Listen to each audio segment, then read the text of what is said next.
Good morning everyone, সঞ্চারী মায়ের চ্যানেলে সবাইকে স্বাগত। আজ ছিল আমার মেয়ের মুখে প্রসাদ। আশা করি তোমরা সবাই জানো যে মুখে প্রসাদটা 5 মাসেই দিতে হয়। মুখে প্রসাদ দিতে ঠাকুর বাড়িতে শ্বশুর শাশুড়ি আর মেয়েকে নিয়ে আমরা অটোতে করে গেছিলাম, আর আমার হাজবেন্ড আর ননদিনী বাইকে করে এসেছিল। আগে থেকেই বলে দিই, ওকে খালি গায়ে নিয়ে আসার কারণ প্রচণ্ড গরমের জন্য। বাড়ি থেকেই ওকে জামা পরিয়েছিলাম, বাট যখনই জামা পরানো হচ্ছে ভীষণ কান্না করছে গরমের জন্য।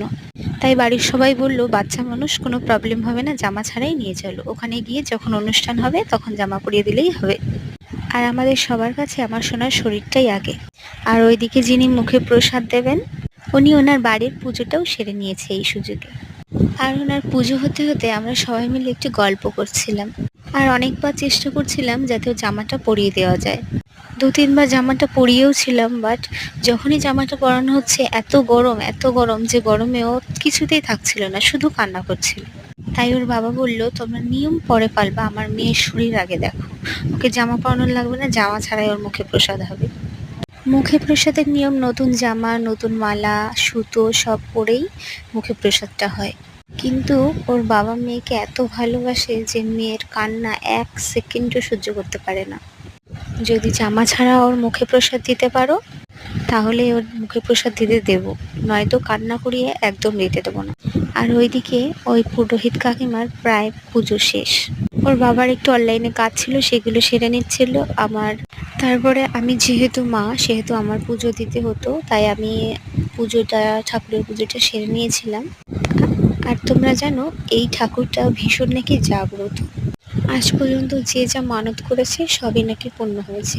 আর তোমরা যারা বগুলার আশেপাশে থাকো বা বগুলাতেই থাকো, তারা জানতে পারবে এই পুজো, মানে যখন নীল পুজোটা হয় সেই সময় এইটা কত বড় করে অনুষ্ঠান হয়। হাজার হাজার সন্ন্যাসী আসে।